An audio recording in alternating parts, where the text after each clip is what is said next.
pessoal, hoje eu vou fazer aqui uma indicação de um livro que eu acredito que se encaixe perfeitamente nesse contexto que a gente está vivendo. É esse livro aqui do José Luiz Fiore, A Síndrome de Babel e a Disputa pelo Poder Global. Por que esse livro, pessoal? Porque há anos já se discute a questão da decadência do poder americano, né? A incapacidade dos Estados Unidos conseguirem liderar qualquer concerto mais amplo na sociedade globalizada.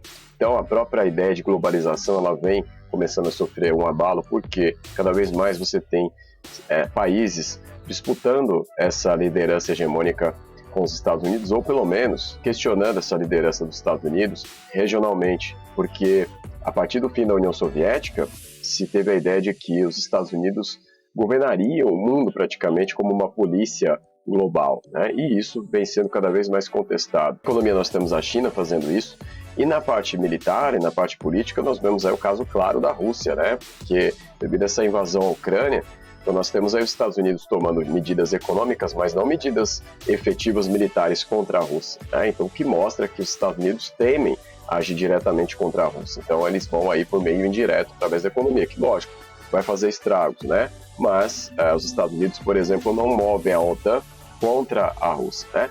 Mas, pessoal, quando a gente pega esse livro que eu mencionei, esse livro aqui, né, da Síndrome de Babel, o José Luiz Fiore mostra que esse questionamento das organizações globais, né, dessa ordem internacional, ela veio dos próprios Estados Unidos, por incrível que pareça. Por quê? A tese dele aqui é o seguinte, é que isso começou no governo Trump. Então, o governo Trump, ele por si só já começou a atacar as organizações multilaterais, principalmente a União Europeia, né, porque o Trump começa uma ideia de que os Estados Unidos têm que se voltar para os seus próprios interesses. E aí o título, né, a Síndrome de Babel, ele tem a ver com aquele mito antigo que aparece no Velho Testamento, que era comum entre os mesopotâmicos, na ideia de que Babel, que era o lugar onde você tinha a construção de uma cidadela que seria capaz de desafiar Deus, acaba sofrendo um castigo. Por quê? Porque justamente naquele momento em que a civilização em geral, a humanidade em geral parecia acreditar no mesmo Deus, né, e parecia falar a mesma língua, de repente sofre um castigo, né, de Deus. Por quê? O que acontece ali é que Deus se enfurece pela tentativa do ser humano tentar igualar o seu poder, né? Então, a questão de construir Babel era uma tentativa de igualar o poder de Deus, e Deus vai castigar.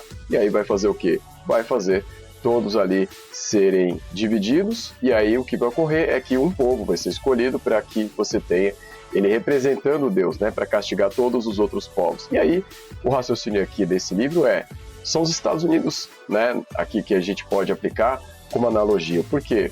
Porque justamente quando parecia que todos os outros países estavam incluídos no sistema interestatal, os próprios Estados Unidos, que lideraram esse sistema interestatal por boa parte do século XX e início do XXI, resolveram se voltar contra esse sistema. Então, o que é interessante observar é que toda a situação de fragmentação que a gente vê dessa ordem unipolar, ela começou dos próprios Estados Unidos, ok? Com os próprios Estados Unidos questionando essa ordem. Eu não despreza aqui, pessoal, que há outros fatores que explicam essa virada dos Estados Unidos, né? Então, ele coloca aqui a questão da frustração da sociedade americana com os resultados da globalização. Então, na verdade, isso vem desde lá os anos 80, quando os Estados Unidos começam a sofrer devido às crises dos anos 70, envolvendo o petróleo, o rompimento entre o ouro e o dólar, né, na questão ali do rompimento do padrão monetário que havia na época.